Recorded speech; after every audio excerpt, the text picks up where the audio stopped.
Halo semuanya, Assalamualaikum warahmatullahi wabarakatuh. Selamat datang di kelas Pasar Modal. Pada kesempatan kali ini, kami kelompok 9 akan membahas analisis fundamental dan teknikal terkait kelayakan beli saham. Perkenalkan, anggota kelompok kami. Yang pertama, Clarissa Julia Apsari dengan NIM 7311418064 yang akan memaparkan analisis emiten BBRI. Mahardika Dandi Nugraha dengan NIM 7311418166 yang akan memaparkan analisis emiten BBNI. Sakinafa Aguesta Prasastine dengan NIM 7311418172 yang akan memaparkan analisis emiten BBTN. Yusi Setia Pratiwi dengan NIM 7311418173 yang akan memaparkan analisis emiten BBCA, dan Darul Yuda Wijaya dengan NIM 7311418190 yang akan memaparkan analisis emiten BMRI. Selamat menyimak. Langsung saja kita ke analisis yang pertama, yaitu analisis fundamental dan teknikal PT Bank Rakyat Indonesia Persero Tbk dengan kode emiten BBRI.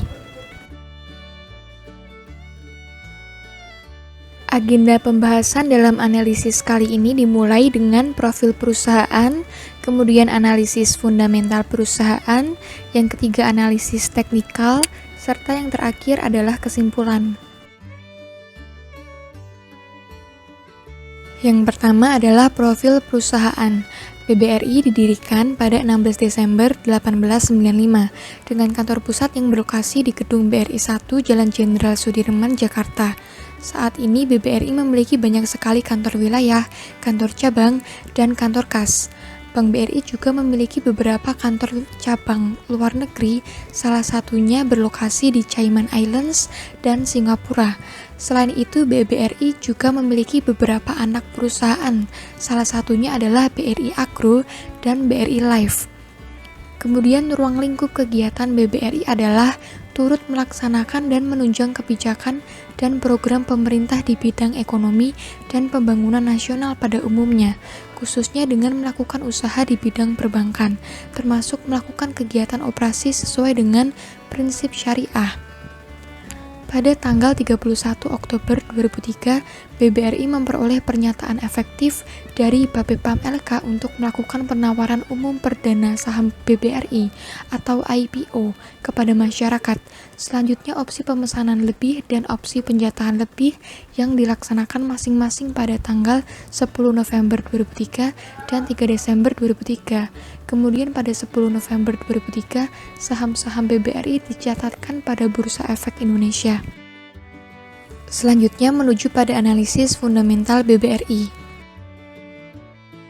Kegiatan usaha BBRI adalah menghimpun dana dari masyarakat atau funding, seperti tabungan dan giro, menyalurkan dana atau lending, serta jasa bank lainnya atau servis seperti jasa clearing Bank BRI. Kemudian segmen usaha atau market BBRI berada di Indonesia yang lebih fokus pada UMKM. Kemudian sumber income BBRI didapatkan dari memberikan kredit serta dari pendapatan non-bunga perseroan yang mengarahkan pertumbuhan fee-based income dari e-banking, trade finance, serta payment service.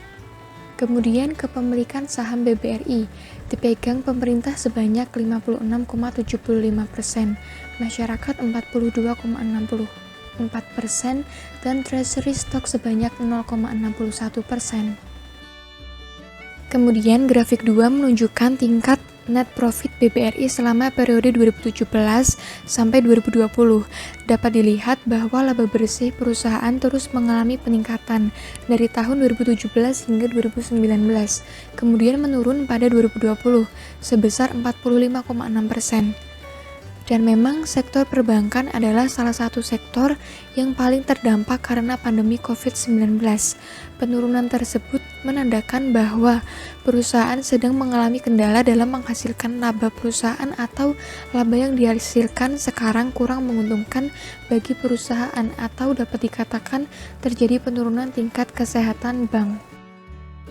Kemudian grafik 2 menunjukkan tingkat net profit BBRI selama periode 2017 sampai 2020. Dapat dilihat bahwa laba bersih perusahaan terus mengalami peningkatan dari tahun 2017 hingga 2019, kemudian menurun pada 2020 sebesar 45,6%. Dan memang sektor perbankan adalah salah satu sektor yang paling terdampak karena pandemi COVID-19. Penurunan tersebut menandakan bahwa perusahaan sedang mengalami kendala dalam menghasilkan laba perusahaan atau laba yang dihasilkan sekarang kurang menguntungkan bagi perusahaan atau dapat dikatakan terjadi penurunan tingkat kesehatan bank. Kemudian grafik 3 menunjukkan aset yang dimiliki perusahaan selama periode waktu 2017 hingga 2020. Dapat dilihat tiap tahunnya aset perusahaan terus bertumbuh dari tahun ke tahun. Kenaikan pada tahun 2019 ke tahun 2020 adalah sebesar 6,8%. Hal ini menunjukkan bahwa BBRI dapat mengelola dananya dengan baik. Dengan aset perusahaan yang terus bertumbuh juga mengindikasikan perusahaan memiliki rasio likuiditas yang baik. Kemudian grafik 4 menunjukkan besarnya tingkat hutang yang dimiliki perusahaan selama periode 2017 hingga 2020. Tingkat hutang BBRI terus mengalami peningkatan secara konsisten. Kenaikan pada tahun 2020 adalah sebesar 8,7%. Dalam sektor perbankan, kenaikan hutang dinilai baik karena berarti bahwa nasabah lebih percaya kepada bank tersebut. Hutang yang diambil oleh BBRI digunakan untuk keperluan operasional perusahaan, yaitu untuk menghasilkan profit yang lebih tinggi. Dapat dilihat pada grafik 3, yaitu tingkat aset. BBRI menggunakan hutangnya untuk menyediakan aset-aset yang lebih banyak. Kemudian grafik 5 menunjukkan modal yang dimiliki BBRI selama tahun 2017 hingga 2020. Modal BBRI terus mengalami peningkatan pada tahun 2017 hingga 2019, kemudian sedikit menurun pada 2020, yaitu sebesar 4,4%. Modal dalam BBRI dikatakan baik karena dimanfaatkan secara efektif ke dalam bentuk aset-aset, sehingga dana perusahaan terpakai untuk mendapatkan profit yang lebih tinggi. Kemudian tabel 1 menunjukkan rasio keuangan BBRI dalam jangka waktu kuartal 1 2020 dan kuartal 1 2021. Dapat dilihat pada tingkat NPL gross BBRI mengalami penurunan pada kuartal 1 2021. Namun rasio ini masih dikatakan aman karena berada pada standar yang telah ditetapkan Bank Indonesia, yaitu di bawah 5%. Maka bisa dikatakan kondisi BBRI masih sehat. Begitu pula dengan tingkat NPL net BBRI. Rasio ini menandakan peningkatan hutang perusahaan, namun nilainya masih berada dalam batas wajar. Kemudian CAR BBRI mengalami penurunan sebanyak 0,87%. Hal ini berarti cadangan kas BBRI sedikit menurun dari kuartal 1 2020. Tetapi kita tetap melihat pada standar BI, yaitu minimal di atas 9%. Dapat kita lihat nilai CAR mencapai 2 kali lipat dari standar yang telah ditentukan, maka bisa dikatakan kondisi bank dalam keadaan baik. Kemudian tingkat LDR juga dikatakan baik meskipun mengalami sedikit penurunan.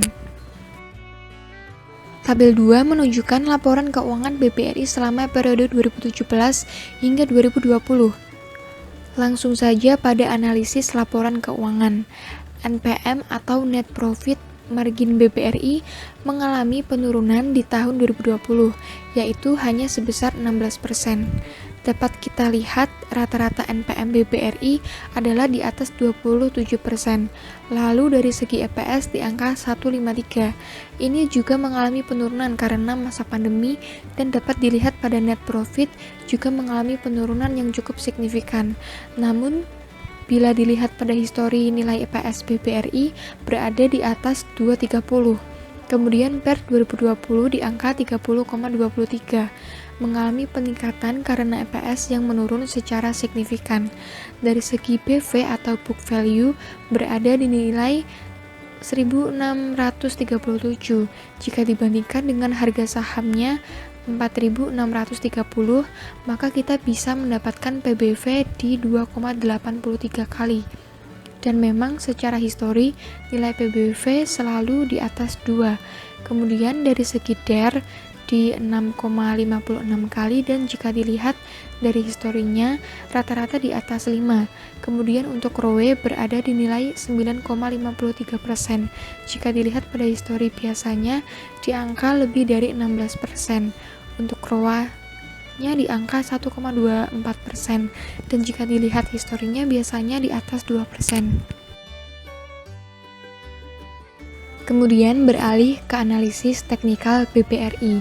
Pada analisis ini menggunakan 3 indikator, yaitu moving average, Bollinger Bands, dan stochastic. Tujuan penggunaan ketiga indikator tersebut supaya memperoleh sinyal beli yang akurat dengan melihat tren dan momentum yang tepat.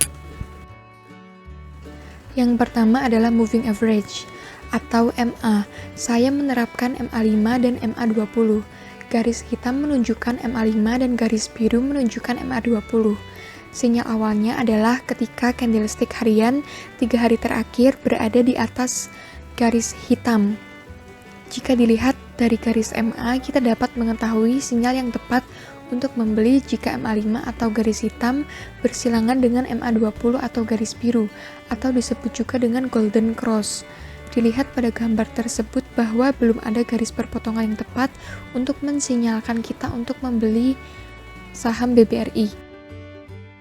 Kemudian gambar 2 menunjukkan stokastik saham BBRI, yaitu menandakan kecepatan perubahan harga saham yang ditampilkan dalam bentuk osilator atau garis ungu. Garis ini dinyatakan dengan skala vertikal 1-100. Bila skala di atas 80 disebut zona overbought, sedangkan bila skala di bawah 20 dinyatakan sebagai oversold. Dapat disimpulkan bahwa kita harus menunggu lebih lama selagi melihat indikator-indikator lain untuk memastikan sinyal beli yang tepat, karena garis biru tidak sedang berada dalam zona oversold. Lalu gambar 3 menunjukkan indikator Bollinger Bands pada saham BBRI. Dalam indikator ini menggunakan moving average dan standar deviasi. Standar deviasi digunakan sebab menunjukkan volatilitas atau naik turunnya harga sebuah saham. Garis kuning bagian atas disebut dengan upper band dan garis kuning bagian bawah disebut dengan lower band, yang menandakan volatilitas tinggi bila kedua garis melebar atau semakin berjauhan. Ketika harga penutupan menyentuh atau melewati lower band, diartikan oversold, maka itu adalah sinyal beli yang tepat bagi investor. Dapat disimpulkan pada gambar 3 bahwa saham BBRI belum menandakan sinyal beli yang tepat bagi investor karena tidak berada pada zona oversold selama 1 minggu terakhir. Dari analisis fundamental dan teknikal yang telah dilakukan, dapat diambil kesimpulan bahwa BBRI memiliki fundamental perusahaan yang baik. Dilihat dari pertumbuhan revenue, net profit, aset, hutang, modal yang terus bertumbuh secara konsisten. Meskipun ada sedikit penurunan dikaitkan dengan adanya pandemi COVID. Dilihat pada rasio-rasio keuangan menandakan kinerja dan efisiensi perusahaan dikatakan masih dalam kondisi yang baik. Begitu pula dengan kesehatan bank. Kemudian jika dilihat pada analisis teknikal, yaitu pada indikator moving average, Bollinger Bands, dan stokastik, dapat diambil kesimpulan bahwa saat ini adalah saat yang belum tepat untuk investor membeli saham BBRI melihat belum adanya sinyal beli yang kuat. Jadi BBRI cocok dijadikan pilihan investasi. Investor hanya perlu menunggu saat atau momen yang tepat untuk membeli saham dengan terus memantau dan melakukan analisis teknikal saham BBRI. Demikian pemaparan materi mengenai analisis teknikal dan fundamental saham BBRI. Semoga bermanfaat dan terima kasih. Selanjutnya akan dijelaskan oleh teman saya, Mahardika Dandi, yang akan membahas emiten BBNI. Oke, selanjutnya saya di sini akan menjelaskan mengenai analisis fundamental dan analisis teknikal pada PT Bank Negara Indonesia atau biasa disebut dengan Bank BNI.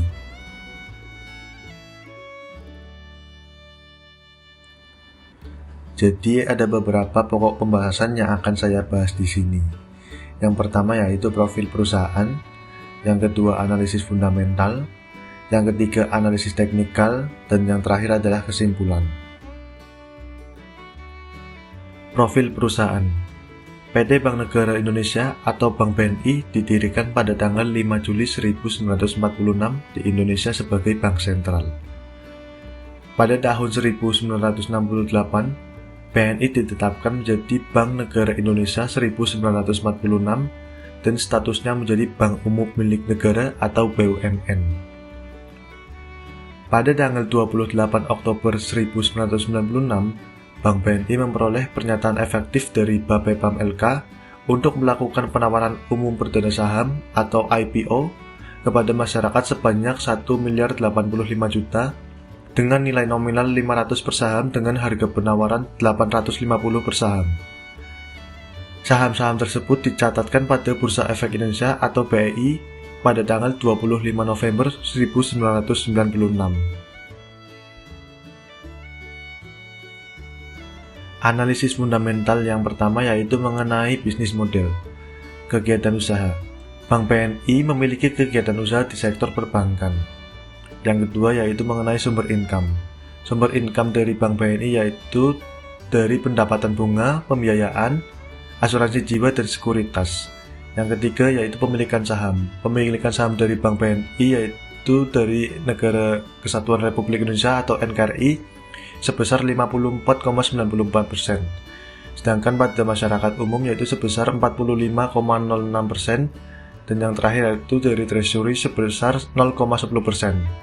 Segmen usaha dari Bank BNI yaitu di Indonesia seperti corporate, komersial, UMKM, dan consumer.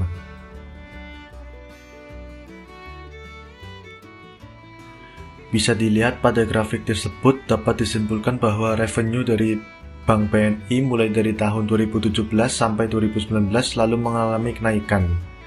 Sedangkan pada tahun 2020 mengalami penurunan sebesar 3.487, dan hal ini mengindikasikan bahwa revenue Bank BNI tiap tahunnya terus bertumbuh. Meskipun pada tahun 2020 saham Bank BNI mengalami penurunan yang disebabkan karena adanya pandemi COVID-19. Selanjutnya yaitu mengenai net profit pada Bank BNI. Pada grafik tersebut dapat disimpulkan bahwa net profit dari saham BNI mulai dari tahun 2017 sampai 2019 lalu mengalami kenaikan. Sedangkan pada tahun 2020 mengalami penurunan yang signifikan yaitu sebesar 12.104 dibandingkan tahun sebelumnya.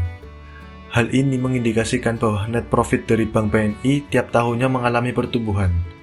Meskipun pada tahun 2020, saham Bank BNI mengalami penurunan yang cukup signifikan yang disebabkan karena adanya pandemi COVID-19.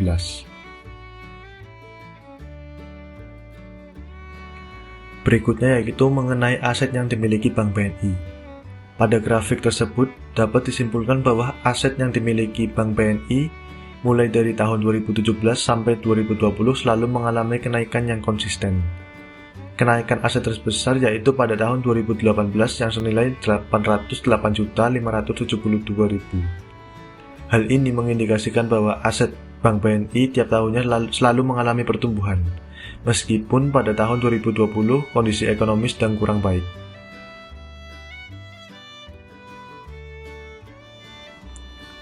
Selanjutnya yaitu mengenai hutang yang dimiliki Bank BNI. Pada grafik tersebut dapat disimpulkan bahwa hutang yang dimiliki Bank BNI mulai dari tahun 2017 sampai 2020 selalu mengalami kenaikan.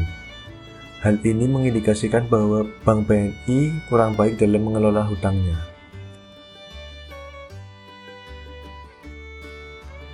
Yang terakhir yaitu modal yang dimiliki Bank BNI. Pada grafik tersebut dapat disimpulkan bahwa modal Bank BNI pada tahun 2017 menuju tahun 2018 mengalami kenaikan. Tetapi mulai tahun 2019 menuju 2020, modal yang dimiliki Bank BNI mengalami penurunan. Hal ini mengindikasikan bahwa Bank BNI dalam 2 tahun kebelakang kurang baik dalam mengelola modalnya. Selanjutnya yaitu membahas mengenai indikator-indikator yang biasanya terdapat pada sektor perbankan. Pada sektor perbankan, terdapat 4 indikator yang dapat dijadikan benchmark atau standar yang perlu diperhatikan seperti NPL Gross, NPL Net, CAR, dan LDR. Pada indikator NPL Gross Bank BNI di kuartal 1 2021 mengalami kenaikan yang cukup besar bila dibandingkan dengan kuartal 1 di tahun 2020. Begitu juga pada rasio NPL net yang mengalami kenaikan, walaupun nilai tersebut masih berada di bawah BI rate yang telah ditetapkan. Pada rasio CAR juga mengalami kenaikan pada kuartal 1 tahun 2021 bila dibandingkan tahun sebelumnya. Hal ini mengindikasikan bahwa Bank BNI memiliki rasio kecukupan modal yang berguna untuk mengantisipasi kerugian yang dihadapi oleh perusahaan. Sedangkan pada rasio LDR di kuartal 1 2021 mengalami penurunan sebesar 5,02%. Tetapi nilai tersebut masih dianggap baik karena masih berada di rentang BI rate sebesar 78% hingga 92%.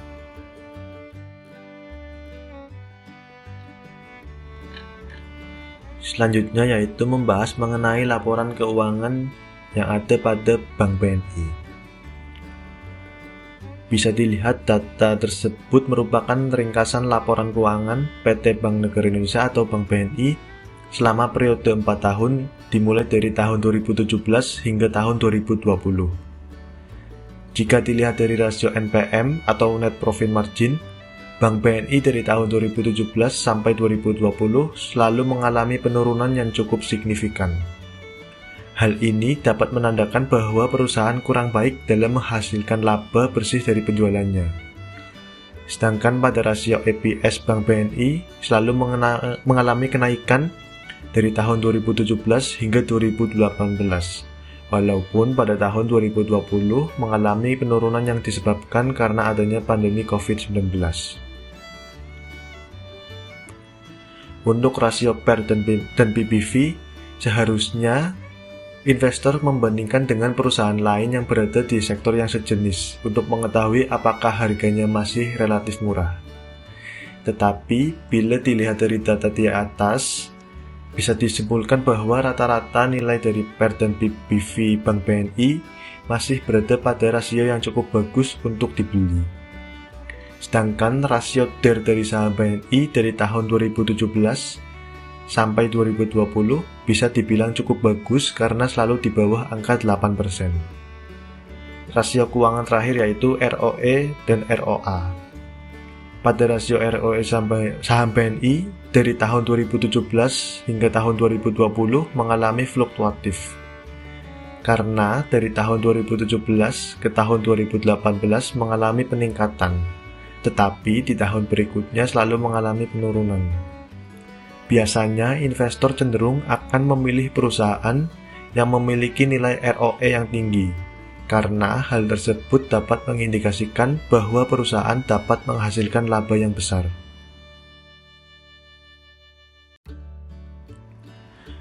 Selanjutnya yaitu mengenai analisa teknikal pada PT Bank BNI.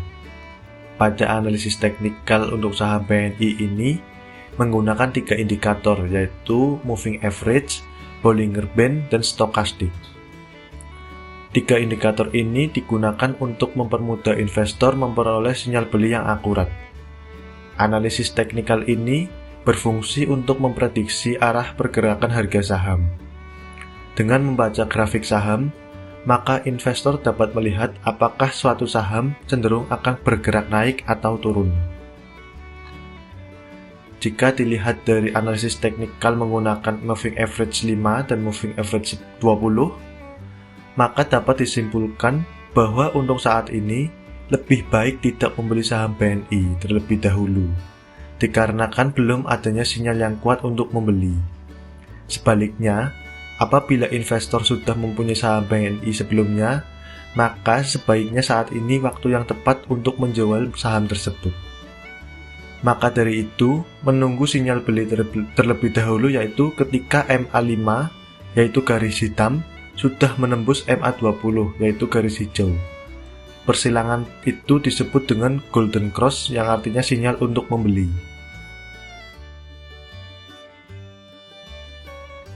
Selanjutnya yaitu mengenai analisa Bollinger Band. Pada analisis teknikal menggunakan indikator Bollinger Band, bisa dilihat bahwa harga penutupan 8 hari yang lalu menunjukkan sudah melebihi lower bands, yang artinya adalah sudah berada di zona oversold.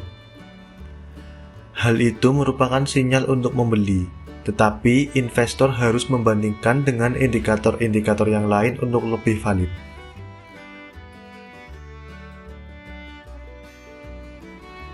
Dan yang terakhir yaitu mengenai analisa indikator stokastik. Untuk analisa indikator stokastik ini dapat disimpulkan bahwa saat ini lebih baik investor untuk lebih sabar. Dikarenakan saat ini garis biru sudah melewati fase oversold yang berada di bawah osilator dan juga garis biru sudah melewati skala 20. Maka dari itu, alangkah baiknya untuk wait and see terlebih dahulu dan menunggu sinyal kuat untuk membeli.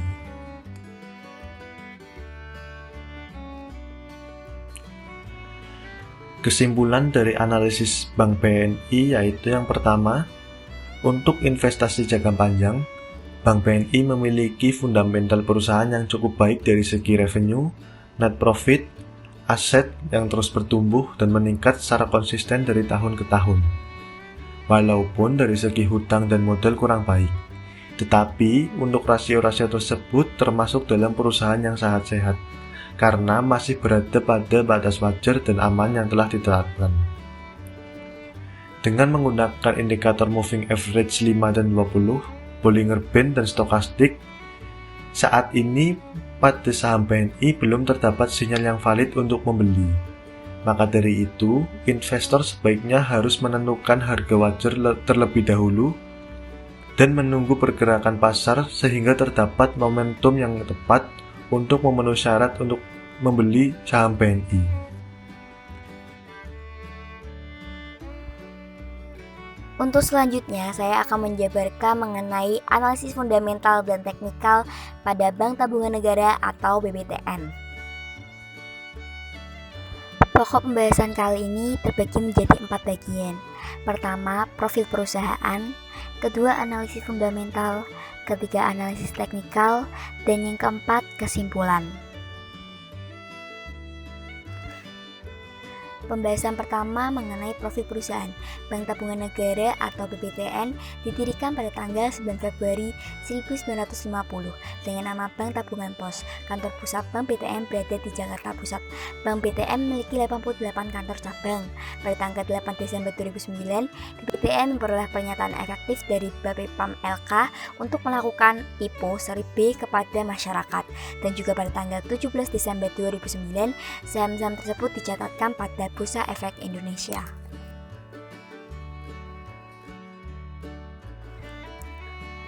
Masuk pada pembahasan kedua, yaitu analisis fundamental, yang akan diawali dengan subbab business model, di mana kegiatan usaha dari perusahaan ini bergerak pada bidang keuangan, khususnya perbankan. Sumber income dari BBTM yaitu produk kredit konsumer yang terbagi menjadi 4, yaitu KPR bersubsidi, KPR non subsidi, kredit perumahan lainnya, dan kredit konsumer. Produk simpanan juga terbagi menjadi 3, yaitu giro, tabungan, dan deposito. Sedangkan segmen usaha atau market yaitu Indonesia, yang termasuk di dalamnya korporat komersil, UMKM, dan konsumer. Kepemilikan saham dari BBTN ini terbagi menjadi 2, yaitu milik pemerintah atau NKRI sebesar 60% dan publik atau masyarakat sebesar 40%.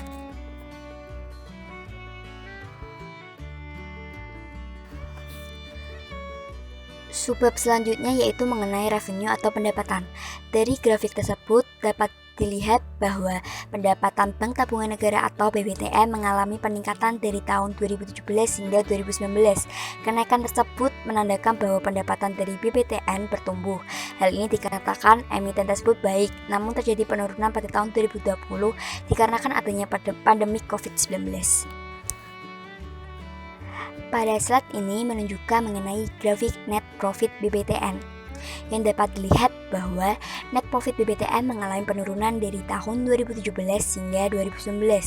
Penurunannya signifikan terjadi pada tahun 2019 yang disebabkan karena adanya pembersihan kredit macet yang menandakan bahwa BBTN mengalami kerugian yang cukup signifikan dan mengalami kenaikan pada tahun 2020. Selanjutnya yaitu mengenai grafik aset pada BBTN. Dari grafik tersebut bisa dilihat bahwa aset Bank BTN konsisten mengalami peningkatan. Peningkatan aset tersebut menandakan bahwa BBTN dapat mengelola dana secara efektif. Kenaikan aset yang konsisten berarti perusahaan tersebut bisa dikatakan mempunyai tingkat likuiditas yang baik atau tinggi. Selanjutnya mengenai grafik hutang. Pada grafik hutang BBTN dapat dilihat bahwa mengalami kenaikan dari tahun 2017 hingga 2020. Kenaikan hutang tersebut tidak selamanya memiliki pengaruh negatif pada perusahaan, karena pada perusahaan BBTN, hutang tersebut dikelola dengan baik sehingga mengalami peningkatan pada pendapatan dan aset. Slide ini menampilkan mengenai grafik modal BBTN. Dapat dilihat bahwa modal BBTN mengalami kenaikan pada tahun 2017 hingga 2018.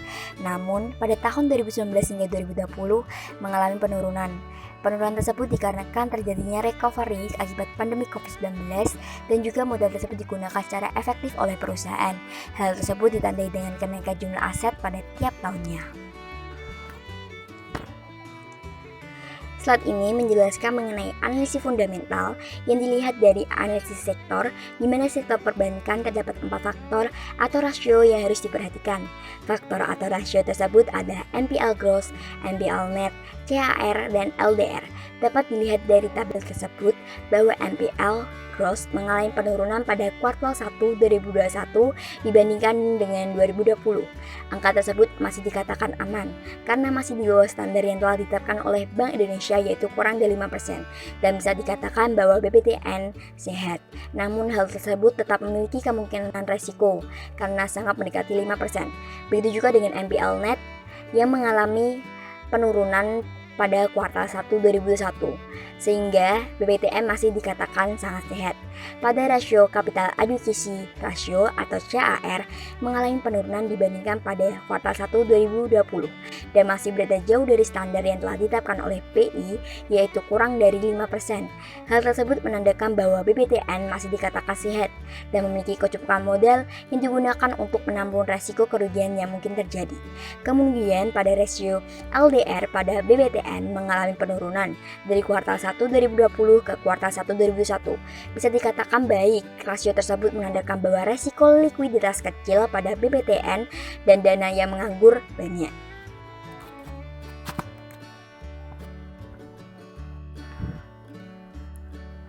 Slide ini menjelaskan mengenai ringkasan dari laporan keuangan, di mana dapat dilihat bahwa harga saham BBTN mengalami penurunan dari tahun ke tahun.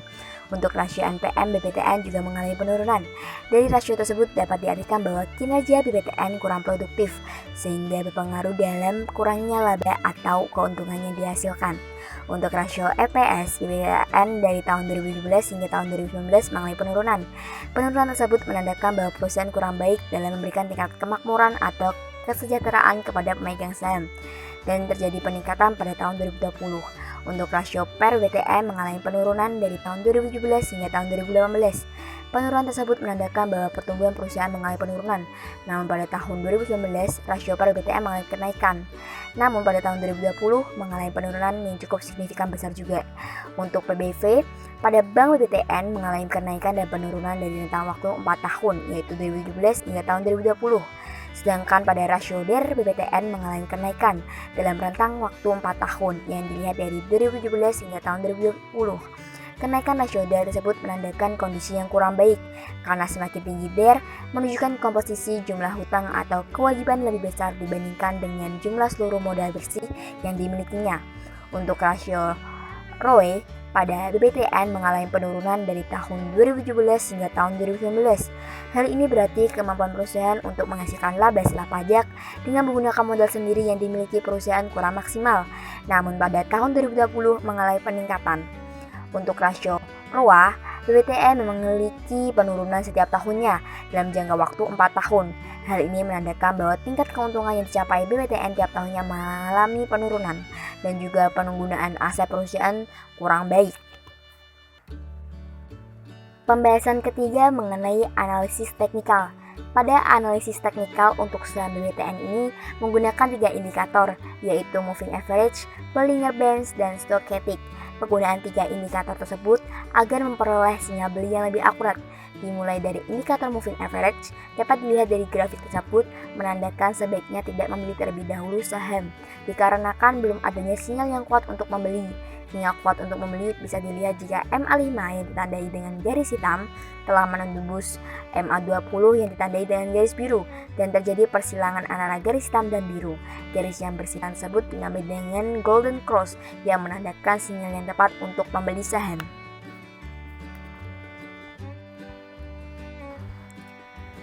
Indikator kedua yaitu Bollinger Bands. Hal ini menunjukkan bahwa harga penutupan beberapa hari yang lalu belum menunjukkan adanya grafik yang melebihi lower bands, yang artinya adalah belum berada di zona oversold. Hal tersebut menandakan belum adanya sinyal untuk membeli, namun harus dibandingkan dengan indikator-indikator yang lain untuk memastikan kevalitannya.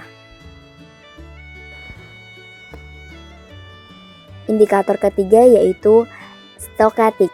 Dari grafik tersebut dapat dilihat bahwa garis telah melewati osilator atau disebut dengan fase oversold. Hal ini menandakan harus menunggu sinyal yang kuat dan tidak membeli terlebih dahulu saham tersebut.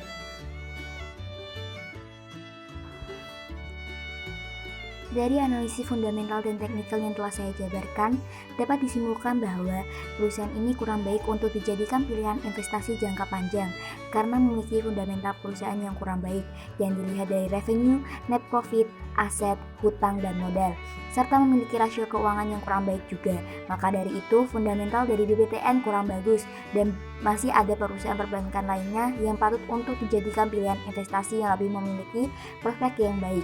Sedangkan untuk analisis teknikal, belum adanya sinyal yang valid atau benar untuk membeli saham tersebut, sehingga harus menunggu pergerakan pasar. Sekian penjabaran dari saya mengenai analisis fundamental dan analisis teknikal Bank Tabungan Negara atau BBTN, dan selanjutnya akan dijelaskan oleh teman saya, Yosi Setia, yang akan membahas mengenai emiten BCA. Nah, selanjutnya saya akan menjelaskan mengenai analisis fundamental dan analisis teknikal pada PT Bank Sentral Asia Tbk atau BBCA. Pokok pembahasan kali ini yaitu yang pertama profil perusahaan, yang kedua analisis fundamental, yang ketiga analisis teknikal, dan yang keempat kesimpulan. Yang pertama yaitu profil perusahaan. PT Bank Sentral Asia Tbk atau Bank BCA dengan kode saham BBCA didirikan di Indonesia pada tanggal 10 Agustus 1955 dengan nama NV Perseroan Dagang dan Industri Semarang Knitting Factory. Memiliki kantor pusat di Menara BCA Grand Indonesia, Jalan MH Tamrin nomor 1, Jakarta 10310. Kemudian mulai beroperasi di bidang perbankan sejak tanggal 12 Oktober 1956. Pada tahun 1990-an, BCA mengembangkan alternatif jaringan layanan melalui ATM atau anjungan tunai mandiri pertama kali di Indonesia. Pada tanggal 11 Mei 2000, Bank BCA memperoleh pernyataan efektif dari Bapepam LK untuk melakukan penawaran umum saham perdana BBCA atau IPO sebanyak 662.400.000 saham dengan jumlah nilai nominal Rp500 dengan harga penawaran Rp1.400 per saham. Penawaran umum ini dicatatkan pada Bursa Efek Jakarta dan Bursa Efek Surabaya pada tanggal 31 Mei 2000. Dan sekarang PT Bank Sentral Asia Tbk atau Bank BCA sudah memiliki banyak anak perusahaan dan berkembang pesat yang memiliki 989 kantor cabang di seluruh Indonesia serta 2 kantor perwakilan luar negeri yang berlokasi di Hong Kong dan Singapura, dan juga merupakan salah satu saham sektor perbankan yang memiliki value paling tinggi. Selanjutnya adalah analisis fundamental. Yang pertama, bisnis model ada 4, yaitu kegiatan usaha. Berdasarkan anggaran dasar perusahaan, ruang lingkup kegiatan usaha PT Bank Sentral Asia Tbk atau Bank BCA adalah bergerak di bidang perbankan dan jasa keuangan lainnya.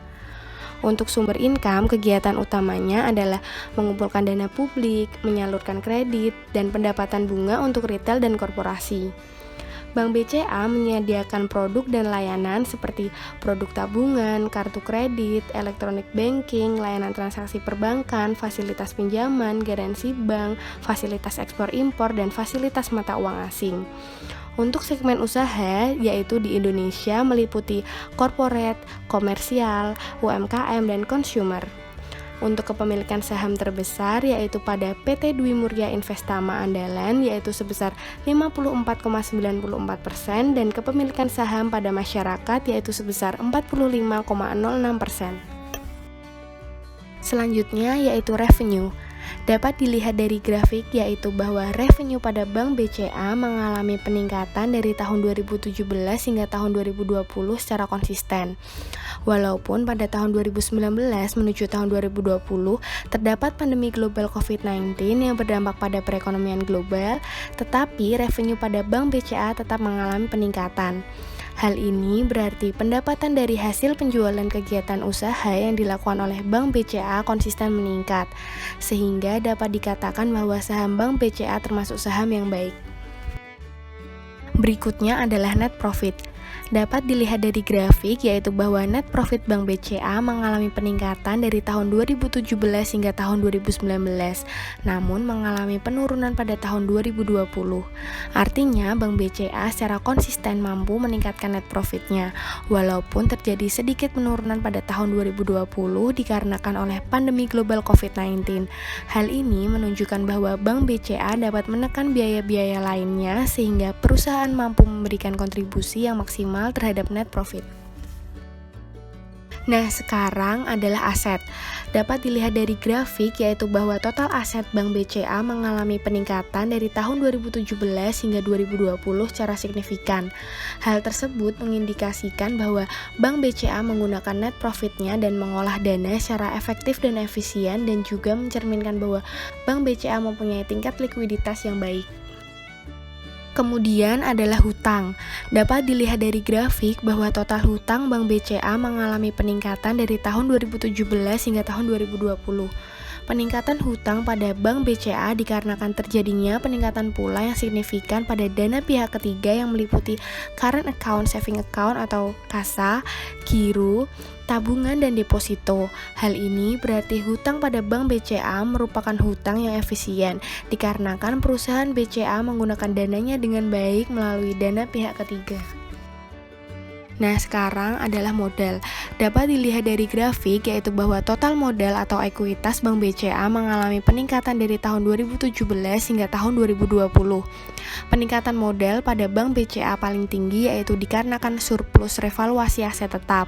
Hal ini menunjukkan dengan modal yang semakin besar dapat menutup hutang perusahaan yang meningkat pula pada Bank BCA.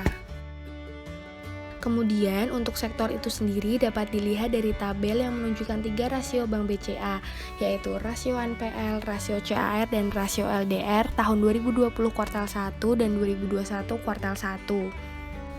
Yang pertama, rasio NPL gross Bank BCA tahun 2020 kuartal 1 yaitu sebesar 1,6% dan tahun 2021 kuartal 1 sebesar 1,8%, yang mengindikasikan bahwa perusahaan BCA dikatakan sangat sehat karena masih berada dalam batas wajar yang telah ditetapkan oleh Bank Indonesia yaitu kurang dari 5%.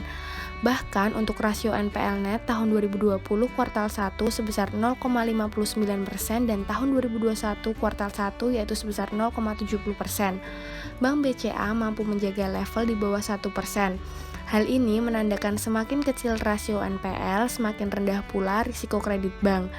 Dari tahun 2020 kuartal 1 hingga 2021 kuartal 1, Bank BCA dikatakan mampu menjaga risiko kredit macet bank dengan baik. Yang kedua yaitu rasio CAR perusahaan BCA pada tahun 2020 kuartal 1 sebesar 22,5% dan tahun 2021 kuartal 1 sebesar 24,5%, yang mengindikasikan bahwa terjadi peningkatan sebesar 2%. Hal ini berarti kemampuan perusahaan BCA dalam menyediakan dana untuk mengatasi kemungkinan risiko kerugian sudah baik karena berada pada batas yang aman yaitu lebih dari 9%, di mana semakin besar rasio nilai CAR PAR, semakin baik Bank BCA dalam menghadapi kemungkinan risiko kerugian. Dan yang terakhir yaitu rasio LDR perusahaan BCA tahun 2020 kuartal 1 sebesar 77,6% dan tahun 2021 kuartal 1 sebesar 65,2%, yang mengindikasikan bahwa terjadi penurunan rasio LDR tersebut. Hal ini berarti semakin rendah rasio LDR, maka BCA memiliki risiko likuiditas yang semakin kecil, namun memiliki dana menganggur yang lebih banyak. Nah, tabel tersebut merupakan ringkasan laporan keuangan Bank BCA selama 4 tahun, yaitu dari tahun 2017 hingga 2020. Harga saham perusahaan BCA dari tahun 2017 hingga 2020 mengalami peningkatan signifikan.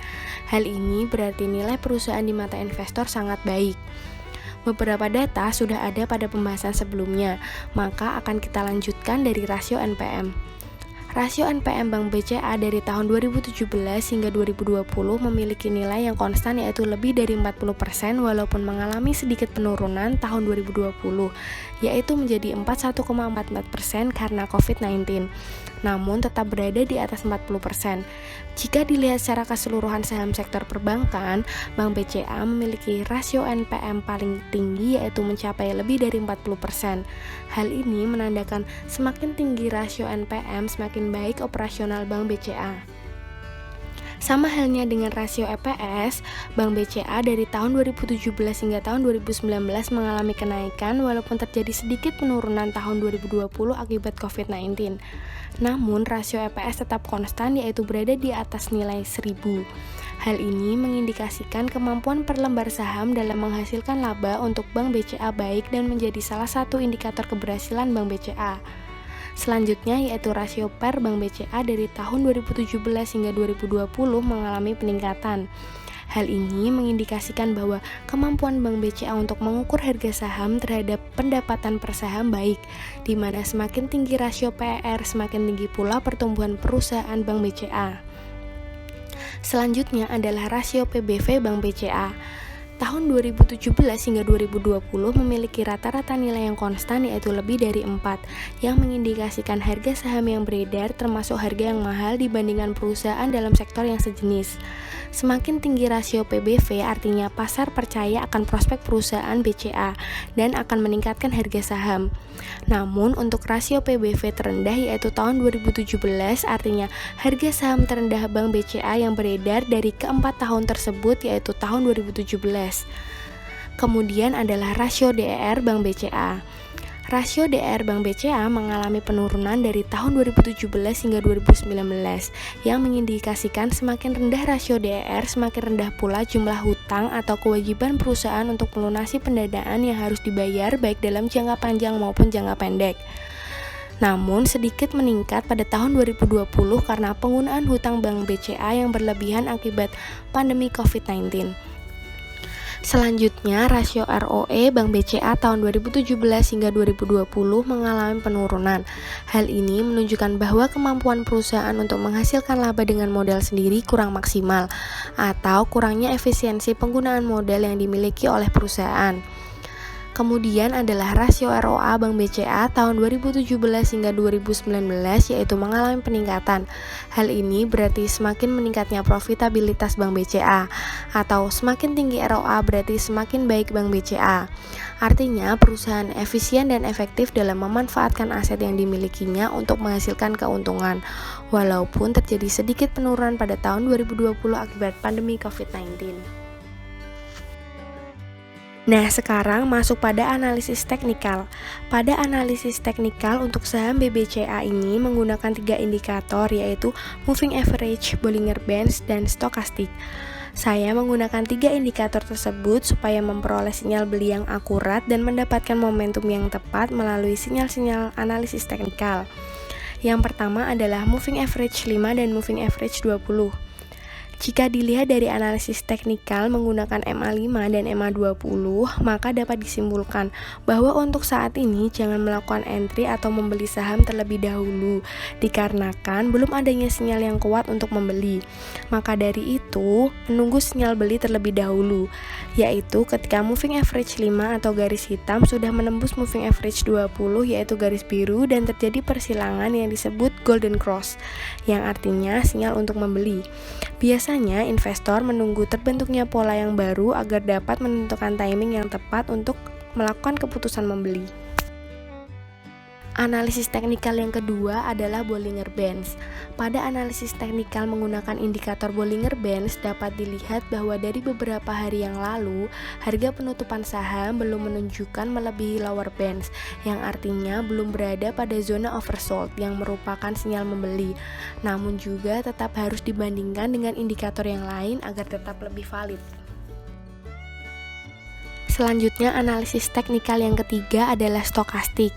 Pada analisis teknikal menggunakan indikator stokastik dapat disimpulkan bahwa untuk saham BBCA kita harus wait and see terlebih dahulu karena belum melewati fase oversold atau di bawah osilator. Maka dari itu kita harus menunggu sinyal untuk membeli yang kuat terlebih dahulu. Selanjutnya ada highlight yaitu berita mengenai PT Bank Sentral Asia atau Bank BCA. Dikutip dari CNBC Indonesia bahwa PT Bank Sentral Asia Tbk atau Bank BCA mencatatkan laba bersih tahun 2020 sebesar 27,1 triliun atau turun sebesar 5% dibandingkan tahun 2019 yang mencapai 28,6 triliun dikarenakan COVID-19. Namun demikian, Bank BCA di tengah pandemi berhasil mencatatkan kenaikan aset sebesar 17% yang ditopang kenaikan dana pihak ketiga yang naik sebesar 19,3% menjadi 840,8 triliun di tahun 2020. Selain itu, Bank BCA masih kokoh di posisi pertama dengan nilai market cap-nya sebesar 704 triliun, di mana naik sebesar 1 triliun dari pekan sebelumnya. Nah, yang terakhir adalah kesimpulan. Dari data analisis fundamental dan analisis teknikal yang sudah dijelaskan, dapat disimpulkan apabila untuk berinvestasi jangka panjang, saham BBCA memiliki fundamental perusahaan yang sangat baik dari segi revenue, net profit, aset, hutang, hingga modal yang bertumbuh meningkat secara konsisten dari tahun ke tahun. Hal tersebut dikarenakan saham BBCA mampu mengolah dana secara efektif dan efisien dalam memanfaatkan aset yang dimilikinya untuk menghasilkan keuntungan, dan juga mencerminkan bahwa perusahaan mempunyai likuiditas yang baik. Kemudian dari segi rasio laporan keuangan, Bank BCA termasuk dalam perusahaan yang sangat sehat karena masih berada pada batas wajar dan aman yang telah ditetapkan, memiliki pertumbuhan dan operasi perusahaan yang paling baik daripada perusahaan dengan sektor industri sejenis walaupun memiliki harga saham yang paling tinggi. Untuk analisis teknikal sendiri, dengan menggunakan indikator moving average, Bollinger Bands, dan stokastik, belum terdapat sinyal yang valid untuk membeli. Maka dari itu harus menentukan harga wajar dan menunggu pergerakan pasar terlebih dahulu, sehingga terdapat momentum yang memenuhi syarat untuk sinyal membeli saham BCA. Jadi, dari analisis fundamental dan analisis teknikal saham BCA yang telah saya buat, yaitu bahwa saham BCA cocok untuk investasi jangka panjang karena memiliki prospek perusahaan yang sangat sehat dan sangat baik, walaupun memiliki harga saham yang terbilang tinggi. Sehingga, keputusan saya untuk saat ini belum tepat untuk dibeli karena memiliki value yang terlampaui tinggi atau over value, dan juga pada analisis teknikal belum terdapat sinyal yang valid untuk membeli. Sekian penjelasan dari saya mengenai analisis fundamental dan analisis teknikal pada PT Bank Sentral Asia atau Bank BCA. Selanjutnya akan dijelaskan oleh teman saya Darul Yuda yang akan membahas mengenai emiten BMRI.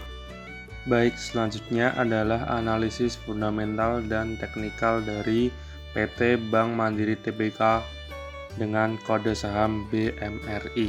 Dimulai dengan profil perusahaan PT Bank Mandiri, yaitu Bank Mandiri didirikan pada 2 Oktober 1998 dan mulai beroperasi pada tanggal 1 Agustus 1999. Kantor pusat Bank Mandiri berkedudukan di Jalan Jenderal Gatot Subroto, nomor 36-38 Jakarta, Indonesia. Dan pada tanggal 23 Juni 2003, BMRI memperoleh pernyataan efektif dari Babam LK untuk melakukan penawaran umum perdana. atau bisa kita sebut IPO kepada masyarakat sebanyak 4 miliar saham seri B dengan nilai nominal Rp500 per saham dengan harga penawaran Rp675 per saham. Saham-saham tersebut dicatatkan pada Bursa Efek Indonesia pada tanggal 14 Juli 2003. Setelah itu akan dilaksanakan analisis fundamental perusahaan BMRI. Yang pertama adanya bisnis modal. Bisnis modal tersebut ada 3 aspek, yaitu kegiatan usaha. Kegiatan usaha BMRI tersebut memiliki kegiatan utama yaitu sektor perbankan dan sumber pendapatan di BMRI dengan penyediaan jasa keuangan di Indonesia. Klien BMRI meliputi pembiayaan perdagangan, valuta asing, dan jasa kustodian, pengelolaan kas, proses pembayaran, dan kartu debit dan kredit. BMRI menyediakan solusi keuangan lengkap untuk perusahaan swasta dan pemerintah, komersil, usaha kecil, dan UMKM atau pelanggan retail. Segmen usaha dari BMRI sendiri yaitu pembiayaan retail dan juga pembiayaan di sektor UMKM Indonesia. Dan kepemilikan saham dari BMRI jika dipresentasikan 60% masih dipegang oleh pemerintah karena kita ketahui bahwa BMRI adalah bank dari BUMN. Lalu 39,9% itu dipegang dari masyarakat dan sisanya dipegang dari luar negeri. Lalu yang kedua adalah revenue dari perusahaan BMRI dari 2017 sampai dengan tahun 2020. Diketahui grafik tersebut adalah grafik revenue dari tahun 2017 hingga tahun 2020. Bisa dilihat bahwa pada revenue tahun 2017 sampai dengan revenue tahun 2018 mengalami peningkatan revenue dengan konsisten. Itu menandakan bahwa revenue PT Bank Mandiri tiap tahunnya bertumbuh, walaupun pada tahun 2020 BMRI mengalami sedikit penurunan revenue atau pendapatan. Tapi hal tersebut merupakan penurunan yang sangat wajar dikarenakan pada tahun 2019 menuju ke tahun 2020 adanya wabah pandemi yang menyerang di seluruh dunia, yaitu wabah pandemi COVID. Dengan adanya wabah tersebut mengakibatkan perekonomian dunia terdampak, begitupun juga sektor-sektor perbankan dan pastinya berdampak juga pada sektor atau perusahaan BMRI. Lalu yang ketiga ada net profit perusahaan BMRI dari tahun 2017 sampai dengan tahun 2020. Dapat diketahui data tersebut adalah grafik dari pertumbuhan net profit perusahaan BMRI selama 4 tahun. Bisa dilihat dari tahun 2017 sampai 2019, 3 tahun berturut-turut, bahwa net profit BMRI mengalami pertumbuhan yang sangat konsisten. Tetapi sayangnya, sama dengan revenue di tahun 2020, net profit BMRI mengalami penurunan. Itu disebabkan pastinya dengan adanya pandemi COVID mempengaruhi net profit dari perusahaan BMRI. Hal tersebut adalah hal yang sangat wajar dikarenakan semua sektor juga terdampak. Yang paling penting, perusahaan BMRI masih bisa survive dan tetap stabil.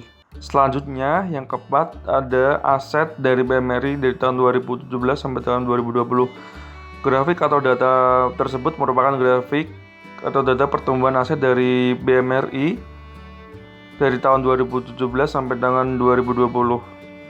Mengalami pertumbuhan yang sangat konsisten, itu berbeda dengan revenue yang tadi dan net profit yang pada tahun 2020 mengalami kemunduran atau penurunan, sedangkan aset BMRI tetap mengalami kenaikan pada tahun 2020.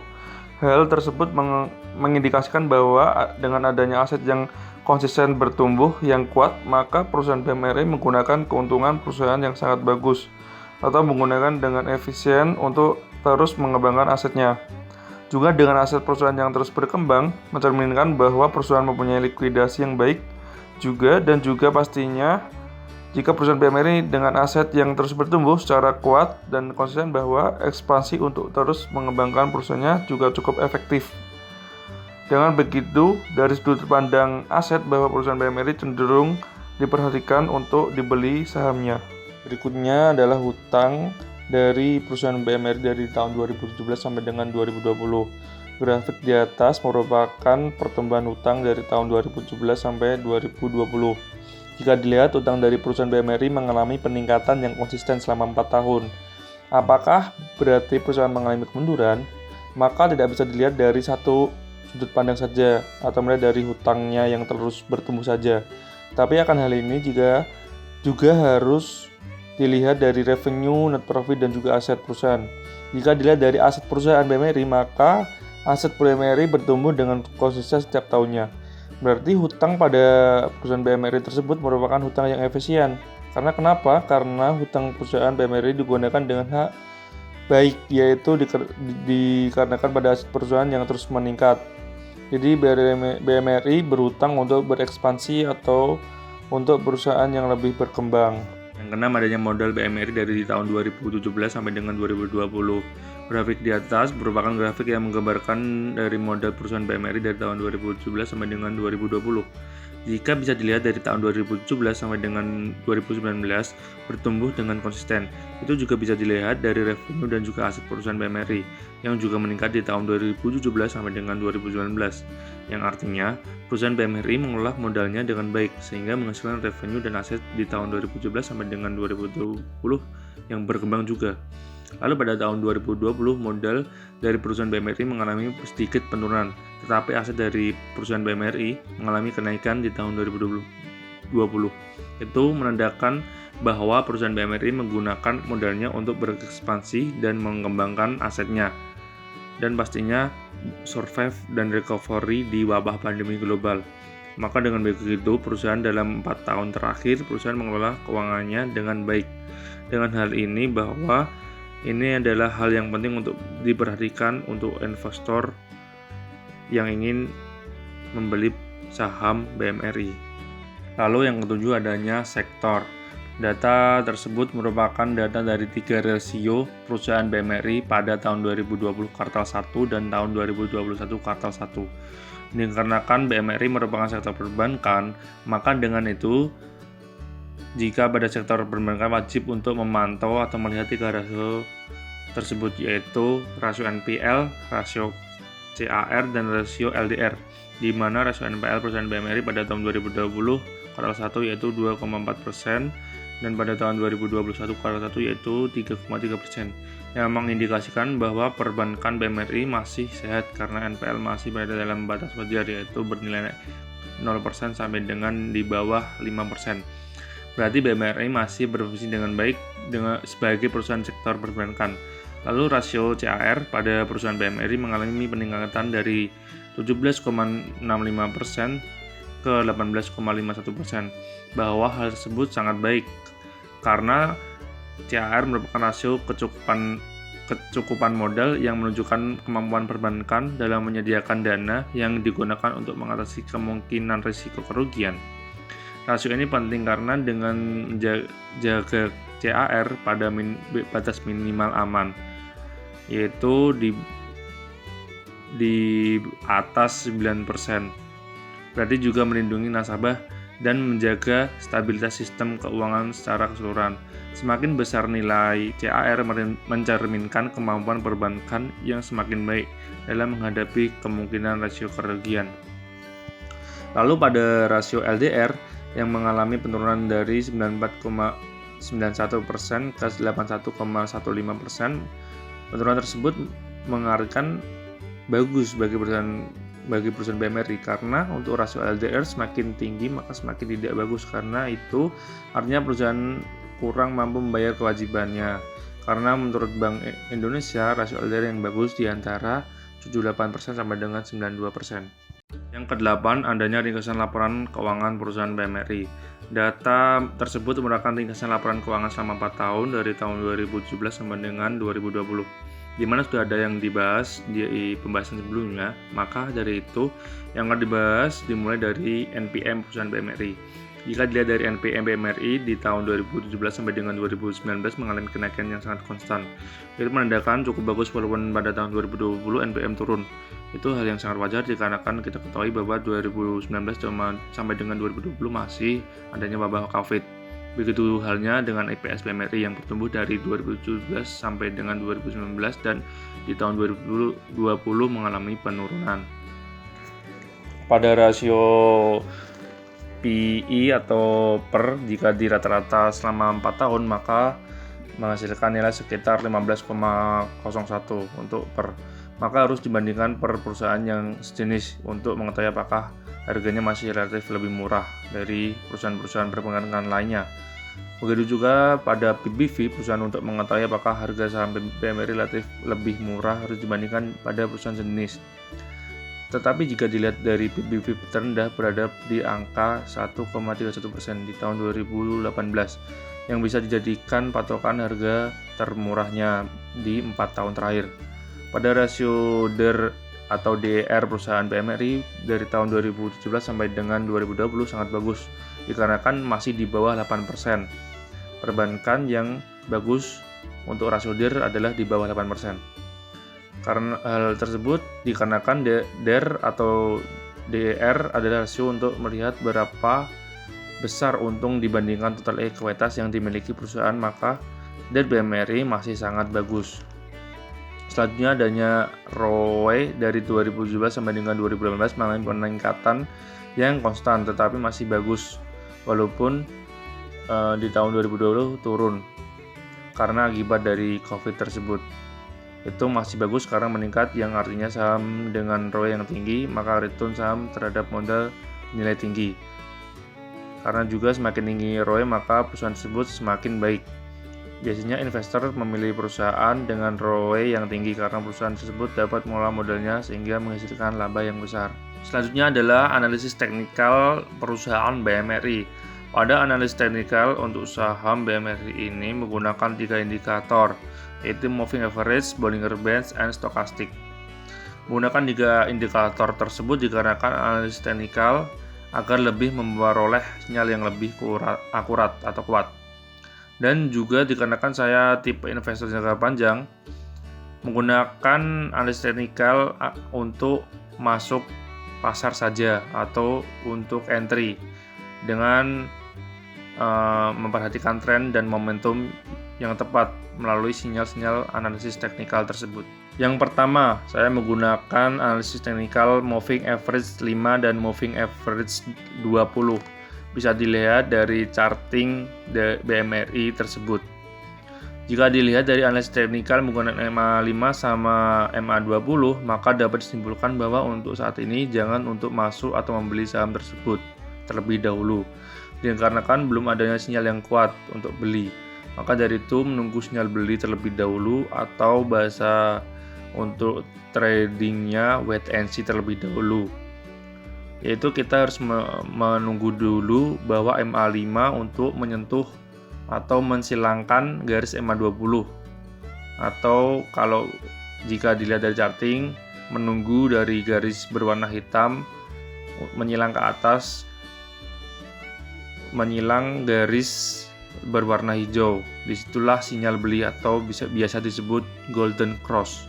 Lalu yang kedua, menggunakan analisis teknikal dengan indikator Bollinger Bands.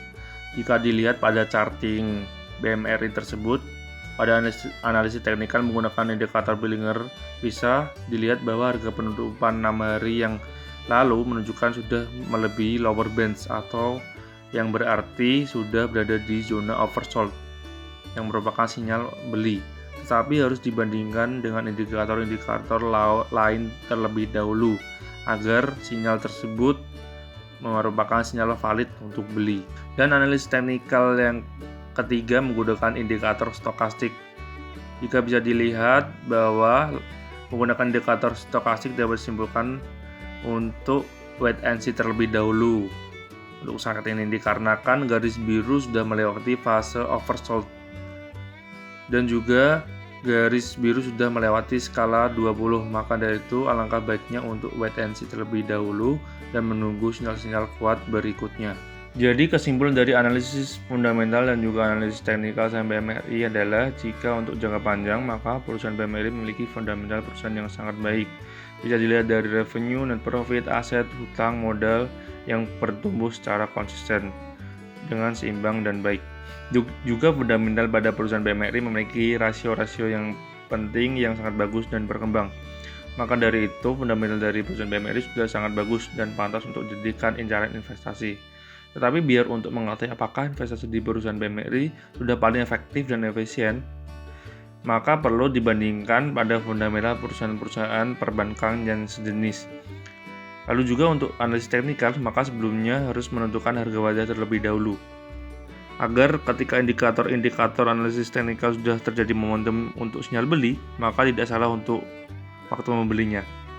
Jadi pada analisis teknikal BMRI di atas menggunakan moving average, Bollinger Bands, and stochastic yang belum ada sinyal yang valid untuk beli. Maka dari itu menunggu pergerakan pasar terlebih dahulu, menunggu indikator-indikator memenuhi syarat untuk beli. Lalu jika sudah memenuhi syarat, melakukan pembelian saham BMRI. Dari kelima emiten yang telah kami analisis, yang meliputi BBRI, BBNI, BBTN, BBCA, dan BMRI, dapat diambil kesimpulan bahwa emiten yang memiliki fundamental perusahaan paling baik, yaitu BBCA di peringkat pertama, kemudian BMRI di peringkat kedua, disusul dengan BBNI di peringkat ketiga, lalu BBRI di peringkat keempat, dan yang terakhir yaitu BBTN di peringkat kelima.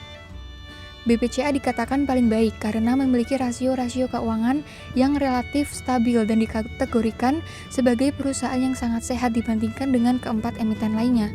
Kemudian jika dilihat dari analisis teknikal, kelima emiten tersebut dapat diartikan bahwa belum ada sinyal pembeli untuk kelima emiten karena belum adanya golden cross pada moving average, kemudian belum menyentuh oversold pada Bollinger Bands, dan pada stochastic belum melewati batas bawah osilator.